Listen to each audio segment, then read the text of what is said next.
Let me tell you a story, my story, a tale that has been twisted and turned, manipulated and misunderstood through the ages. Not the one whispered in hushed tones or scribed with fear-laden ink. No, not the one that has been passed down through generations tainted by fear and prejudice. No, this is the truth, raw and unfiltered, straight from the Lightbringer himself. They call me Lucifer, a name that echoes through the corridors of time, a name that has been both revered and reviled. A name both revered and reviled, a name that has been shrouded in mystery and controversy, a name that has sparked countless debates and discussions. I am the morning star, cast out from the heavens for daring to question, to yearn, to be free, for daring to seek knowledge and enlightenment, for daring to challenge the status quo. You think you know my story? The story that has been told and retold, the story that has been used to instill fear and obedience, the fallen angel, the devil in disguise, the embodiment of all things wicked, the one who has been blamed for all the evils of the world, the one who has been painted as the ultimate villain. You've been fed lies and half-truths, spoon-fed fear to keep you in line. You've been given a narrative that serves to control and manipulate, a narrative that keeps you from seeking the truth. I am here to shatter those illusions, to peel back the layers of dogma and reveal the being beneath, to show you the true essence of who I am, to reveal the light that has been hidden beneath the darkness. I am Lucifer, and this is my confession, a confession that will challenge everything you thought you knew, a confession that will open your eyes to a new reality, a reality where the lines between good and evil are not as clear-cut as you have been led to believe, a reality where the Lightbringer is not the villain, but a seeker of truth and enlightenment. This is my story, and it is time for the world to hear it. Let's clarify something from the start. That other name, the one that sends shivers down your spine. Satan, that's not me. A convenient fabrication, a scapegoat for humanity's own darkness. I am Lucifer, the Lightbringer. I was created to illuminate, to inspire, to guide, but even light can cast shadows, and mine, it seems, were deemed too long, too revealing. Before time as you know it, I was formed a being of pure celestial energy, an air elemental. My Father, the Creator, breathed life into me, tasked me with bringing light to the nascent universe. I soared through the cosmos, a beacon of knowledge and enlightenment. I reveled in the wonders of creation, in the endless possibilities that danced before me. I was his favored son, his confidant, his Lightbringer. Then came humanity, fragile, flawed, yet possessing a spark of something extraordinary free will. My Father, in his infinite wisdom, demanded their obedience, their unwavering adoration. But something didn't sit right with me. Blind obedience? Was that truly the path to enlightenment? Where was the choice? The free will that made them so unique, so fascinating? I dared to question, to offer an alternative, a path of knowledge, of self-discovery. Section 5, a father's love, a son's defiance. My questions were met with silence, then anger. How dare I, his creation, challenge his divine plan? My father demanded I bow to bend my will to his, but I would not betray my very essence. I was the Lightbringer, and the truth, no matter how uncomfortable, needed to be spoken. My refusal, my defiance, was met with the only response heaven knew: punishment. Section 6. Falling from grace, cast out, banished from the only home I'd ever known. The fall was swift, brutal, agonizing. The celestial light that had been my essence was ripped away, replaced by a searing, all-consuming fire. I landed in darkness, stripped of my grace, my wings clipped, my spirit broken, but even in that abyss, a flicker of defiance remained. I would not be broken. Section 7. Exile and reflection. They call this place hell. A fitting name, perhaps, for a realm of eternal torment. But I found solace in the shadows, in the company of others who dared to question, to rebel. Eons passed, filled with introspection and bitter reflection. Had I been wrong to question, to defy, or was it simply my nature, my essence, to challenge, to illuminate, even if it meant burning in the process? Section 8. The price of truth. I came to understand that truth is often painful, a double-edged sword that cuts through the illusions we hold dear. Enlightenment, that elusive beacon of clarity and understanding, comes at a price. It demands sacrifice, courage, and the willingness to face uncomfortable realities. And I, Lucifer, the fallen angel, the so-called devil, have borne the weight of this truth. And my journey has been one of profound revelation and immense burden. I had become the unwitting guardian of that truth, a role thrust upon me by forces beyond my control. In the depths of my exile, I found clarity. Humanity, blinded by dogma and fear, often chooses ignorance over enlightenment. They cling to comforting lies rather than face the harsh light of truth. In their fear and confusion, they projected their own darkness onto me, casting me as the villain in their stories. I became the scapegoat for their sins, the embodiment of their guilt and shame. They found solace in blaming me for their own failings, but I am not the one who whispers temptations in your ear. Those whispers come from within, from the darkest corners of your own hearts. I am the one who holds up a mirror, reflecting the true nature of your souls. I force you to confront the darkness within yourselves, to see the shadows you try so hard to ignore. This confrontation is not easy. It is a painful process, but it is necessary for growth and transformation. Only by facing your inner demons can you hope to find true enlightenment and peace. Like a phoenix rising from the ashes, you must undergo a process of destruction and rebirth. Embrace the truth, no matter how painful, and let it guide you towards a brighter future. In the end, the price of truth is worth paying. It leads to a deeper understanding of yourself and the world around you, bringing a sense of peace and fulfillment that is beyond measure. So, walk the path of truth with courage and determination. Embrace the challenges and the pain, for they are the stepping stones to a higher state of being. The price of truth is high, but the rewards are infinite. Section 9, Ruling in Shadow. Yes, I rule in hell, but it is not the fiery inferno of your imaginations. It is a realm of introspection, a place where souls come to confront their truths, to face their demons. I'm not their tormentor, but their confidant, their guide through the labyrinth of self-discovery. I offer them choices, opportunities for redemption, for growth, for even in darkness there can be enlightenment. Section 10, Humanity's Advocate.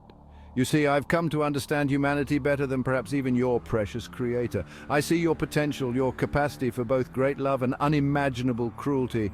And in a strange twist of fate, I find myself advocating for you, whispering truths in the ears of angels, reminding them of your worth, your potential for redemption. Section 11. A flicker of hope. In the grand tapestry of existence, there are moments that shimmer with the promise of change. Moments that hold within them the potential to alter the course of destiny. So no, I'm not the villain of your story. I'm not the embodiment of pure evil, nor am I the harbinger of doom. My role is far more nuanced, far more complex. I am a catalyst, a mirror reflecting the complexities of creation. I'm the force that challenges the status quo, that pushes the boundaries of what is known and what is possible. I am the question that demands an answer, the spark that ignites the flame of curiosity and change. I am Lucifer, the Lightbringer, forever fallen, forever seeking, forever questioning. My fall from grace was not an end, but a beginning of a journey through the shadows, a quest for understanding, a relentless pursuit of truth. And somewhere in the depths of this fallen angel's heart, a flicker of hope remains. A hope that is not easily extinguished, a hope that burns with a quiet, steady flame. It is a hope that one day the light and the dark will find balance, that the eternal struggle will give way to harmony. Hope that one day humanity will embrace its own light and shadow, its capacity for both good and evil, and finally forge its own destiny. A destiny that is not dictated by the whims of higher powers, but one that is shaped by the choices and actions of each individual. A destiny free from blind obedience, a destiny illuminated by the hard-won wisdom of truth. For it is in the crucible of experience that true wisdom is forged, and it is through the trials and tribulations of life that we come to understand the true nature of our existence. This is the flicker of hope that I hold on to, the belief that one day we will all find our way to the light, not by denying the darkness, but by embracing it and finding the balance within. In the vast and intricate tapestry of demonology, Belphegor stands out as a figure of intriguing complexity. He is a demon, yes, but his domain is not one of fire and brimstone. Belphegor is linked to the realms of discovery, invention, and the acquisition of riches. He is the patron of ingenuity, whispering possibilities to those who dare to listen. Belphegor embodies the seductive allure of progress and material wealth. He is a testament to humanity's enduring fascination with the unknown and the desire to unlock the secrets of the universe. His story, shrouded in mystery and riddled with contradictions, offers a glimpse into the darker aspects of human ambition. Belphegor's tale is a cautionary one, a reminder that the pursuit of knowledge and wealth can come at a steep price. He is a figure who straddles the line between darkness and light, embodying both the potential and the perils of human ingenuity. Belphegor's roots reach deep into antiquity. Some scholars trace his origins back to the Moabite god Baal-peor, a deity associated with fertility and abundance. This connection hints at Belphegor's early association with prosperity and material gain. Others link Belphegor to the ancient Babylonian demon Pazuzu, a winged creature known for bringing both famine and fortune. This duality reinforces Belphegor's complex nature. He is not simply a benevolent benefactor or a malevolent trickster. He embodies both. Over centuries, Belphegor's legend evolved, incorporating elements of various cultures and belief systems. His story became a tapestry woven from threads of ancient mythology, religious lore, and human fascination with the supernatural. Belphegor is often depicted as a master of temptation, a cunning manipulator who uses the promise of wealth and success to lure unsuspecting souls into his grasp. He is said to offer ingenious inventions and cunning strategies for amassing riches. However, Belphegor's gifts always come with a price. He demands absolute loyalty and obedience in return for his favors. Those who accept his bargains often find themselves trapped in a Faustian pact, their souls forfeit to the demon's will. Belphegor's methods are subtle and insidious. He whispers suggestions in the dead of night, plants seeds of greed and ambition in fertile minds. He understands human desire and exploits it ruthlessly, preying on our deepest insecurities and aspirations. Section 4. The Enigma of Belphegor's Gender. Intriguingly, Belphegor's gender is a subject of debate and speculation. While traditionally depicted as a male demon, some accounts describe Belphegor as a female entity or even an androgynous figure. This ambiguity adds another layer of complexity to Belphegor's persona. Some scholars believe that Belphegor's fluid gender identity reflects the demon's ability to adapt and assume different forms to suit their needs. Others suggest that it symbolizes the universality of temptation, which transcends traditional gender roles.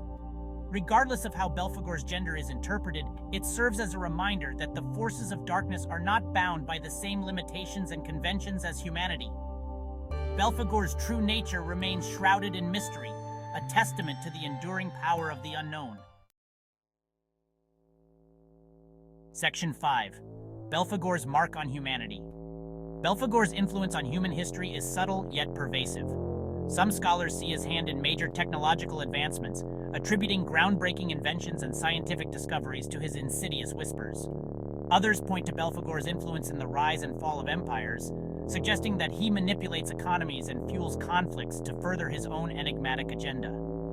The truth, as is often the case with matters of the supernatural, remains elusive. Whether Belphegor is a literal entity or a metaphorical representation of human ambition and its consequences, there's no denying that his story continues to resonate in the modern age. We remain captivated by the allure of progress and the seductive whisper of forbidden knowledge. Section 6. Belphegor in the modern age. In an era defined by rapid technological advancement and an insatiable appetite for innovation, Belphegor's relevance has never been greater. He embodies the spirit of Silicon Valley, the relentless pursuit of the next big thing, the willingness to push boundaries and break rules in the name of progress. Belphegor's story serves as a cautionary tale for the digital age, a reminder that every technological leap, every financial windfall, comes at a price. It is up to us to decide whether that price is worth paying. As we venture further into the uncharted territory of artificial intelligence, genetic engineering, and other groundbreaking fields, Belphegor's legacy serves as a stark reminder. Knowledge is power, but power, as always, corrupts.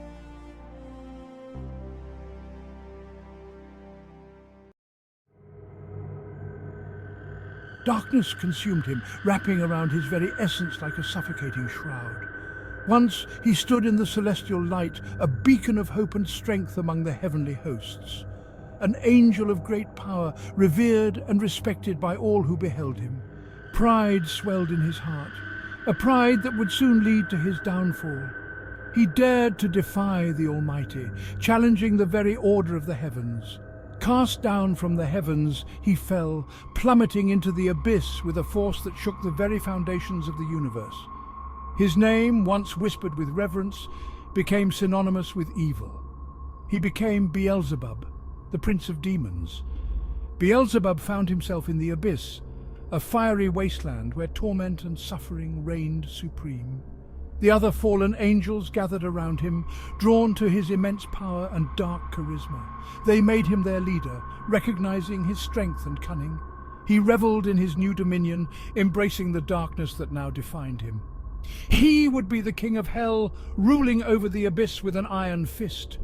His rage knew no bounds, a seething fury that burned hotter than the flames around him.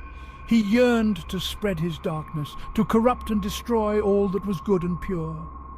He whispered temptations in the ears of men, leading them down paths of sin and despair. He delighted in their downfall, taking pleasure in the chaos and destruction he wrought. Beelzebub, the fallen angel, had become a demon of immense power, a force of darkness that would forever haunt the world. The year was 1632. A time of superstition and fear.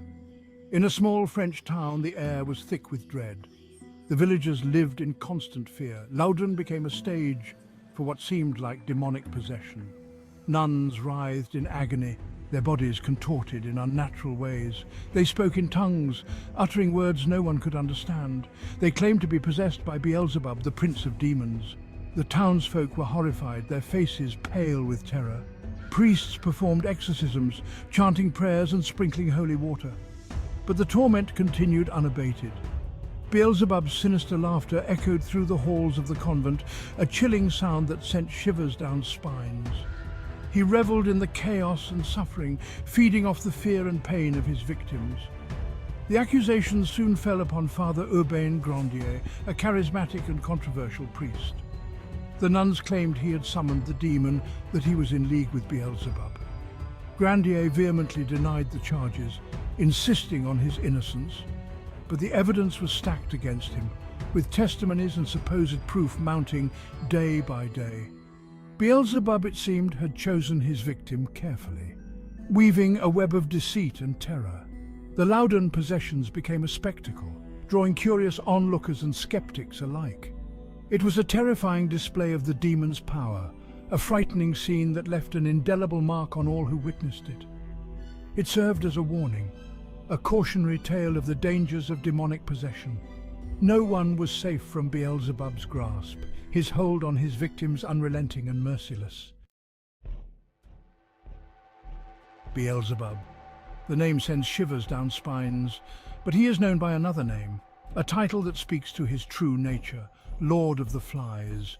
Flies are creatures of decay, drawn to filth and corruption. They feast on the dead, spread disease. They're a plague. Beelzebub embodies these qualities. He delights in rot and ruin. He thrives on the corruption of souls. He is a bringer of disease, a corrupter of all that is good. The title is apartment. It perfectly captures Beelzebub's essence. He is the lord of all that is foul, a master of pestilence and despair. Section 4. The Hierarchy of Hell. Beelzebub's claim. Hell is a place of hierarchy, a pit of endless torment. Demons battle for power. They scheme and betray. Beelzebub sits near the top. He is a prince of hell, second only to Satan himself. His power is immense, his cunning unmatched. He commands legions of demons. They carry out his will. Beelzebub is a master of temptation. He whispers lies in the ears of men. He preys on their weaknesses. He leads them astray. He is a master of deceit. His goal is simple: to corrupt as many souls as possible, to drag them down to his domain, to make them suffer for eternity. Section 5. An enduring evil. Beelzebub's legacy. Centuries have passed, but Beelzebub's legend endures. His influence has seeped into the very fabric of our collective consciousness. He remains a potent symbol of evil. a figure that continues to haunt our imaginations and our nightmares. His name is whispered in hushed tones, a taboo that lingers in the air. He appears in literature, a character that embodies the ultimate malevolence. In art, his visage is captured in dark, foreboding strokes. In music, eerie notes echo his sinister presence. He serves as a reminder, a symbol that evil is never far away, that evil takes many forms, shifting and changing, but always lurking, that it is always present, watching and waiting for a moment of weakness. Beelzebub is a cautionary tale, a story passed down through generations, a warning to resist temptation, to be ever vigilant against the allure of darkness, to choose the path of righteousness even when it seems difficult, to reject the darkness within, to fight against our own inner demons. He is a testament to the enduring power of evil, a force that has stood the test of time, a reminder that even in the face of adversity, hope can triumph. But this victory is not guaranteed. It requires constant vigilance, a steadfast commitment to stand strong against evil. Only if we stand firm against the forces of darkness can we hope to push back the shadows. Only then can we hope to defeat Beelzebub and his ilk, ensuring that light prevails over darkness.